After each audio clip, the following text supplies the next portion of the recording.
Assalamualaikum warahmatullahi wabarakatuh. Bismillahirrahmanirrahim. Hamdan wa syukranillah, sholatan wa salaman ala rasulillah, sayyidina Muhammadin ibni abdillah, la nabiyya ba'dah. Rabbi shrah li sadri wa yassir li amri wa hlul 'uqdatam min lisani yafqahu qawli. Yang kami hormati Bapak Fikri Farihin, MPDI, selaku dosen pengampu mata kuliah Administrasi dan Supervisi Pendidikan, dan seluruh rekan kelas 5 PAIB yang selalu semangat mengikuti perkuliahan secara daring atau secara online. Pada kesempatan kali ini kami akan membahas sedikit mengenai manajemen mutu pendidikan. Berbicara mengenai mutu berarti berbicara tentang sesuatu, barang atau jasa. Barang yang bermutu adalah barang yang sangat bernilai bagi seseorang. Mutu bukanlah konsep yang mudah didefinisikan, apalagi bila untuk mutu jasa yang dapat dipersepsi dengan beragam. Orang dapat saja mengartikan mutu berdasarkan kriterianya sendiri, seperti melebihi dari yang dibayangkan dan diinginkan. Kemudian, kesesuaian antara keinginan dengan kenyataan pelayanan. Ketiga, sangat cocok dalam pemakaian. Selanjutnya, mutu selalu dalam perbaikan dan penyempurnaan secara terus-menerus. Lalu, dari awal tidak ada kesalahan. Kemudian, membanggakan dan membahagiakan pelanggan. Yang terakhir, tidak ada cacat atau rusak. Beberapa ahli telah mendefinisikan mutu seperti Juan mendefinisikan mutu sebagai kecocokan untuk pemakaian. Lebih lanjut, Juan mendefinisikan mutu dengan M besar dan M kecil. M kecil berarti mutu dalam arti sempit yang diberikan setiap bagian dari organisasi atau setiap aktivitas yang tidak selalu terkait dengan kebutuhan pelanggan.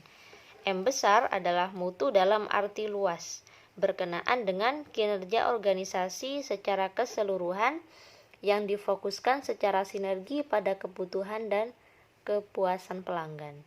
Mutu dalam pengertian ini dipersepsi sebagai total quality management.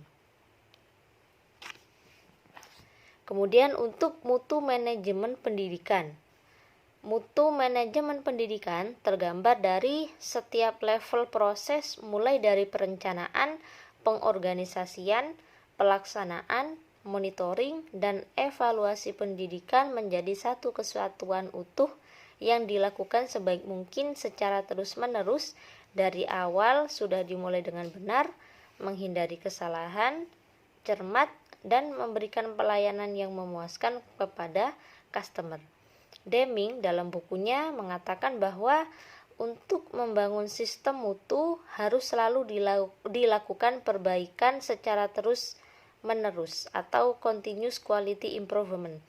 Mulailah dengan sederet siklus sejak adanya gagasan tentang suatu produk, pengembangan produk, proses produksi, distribusi kepada pelanggan sampai mendapat umpan balik dari pelanggan yang menjadi inspirasi untuk menciptakan produk baru atau meningkatkan mutu pada produk lama. Untuk standar mutu pendidikan dapat dilihat dari dua sisi. Yang pertama, standar produk atau jasa ditunjukkan dengan 1. Sesuai dengan spesifikasi yang diterapkan, 2. Sesuai dengan penggunaan atau tujuan, yang ketiga, produk tanpa cacat, yang keempat, sekali benar dan seterusnya benar. Kemudian, yang kedua, standar untuk pelanggan yang ditunjukkan dengan yang pertama, kepuasan pelanggan. Bila produk dan jasa dapat melebihi harapan pelanggan. Yang kedua, setia kepada pelanggan. Standar mutu pendidikan dapat dirujuk dari Standar Nasional Pendidikan yang telah ditetapkan kriteria minimal tentang sistem pendidikan Indonesia. Salah satunya adalah standar kompetensi lulusan, yakni Standar Nasional Pendidikan yang berkaitan dengan kemampuan minimal yang mencakup pengetahuan, keterampilan, dan sikap yang wajib dimiliki peserta didik untuk dinyatakan lulus. Standar yang lain adalah mengenai standar isi, yaitu Standar Nasional Pendidikan Indonesia dengan cakupan dan kedalaman materi pelajaran untuk mencapai standar kompetensi lulusan yang dituangkan ke dalam kompetensi bahan kajian, kompetensi mata pelajaran, dan juga silabus pelajaran. Sekian gambaran sekilas mengenai manajemen mutu pendidikan. Apabila ada kekurangan, kami mohon maaf yang sebesar-besarnya. Akhir kata, wassalamualaikum warahmatullahi wabarakatuh.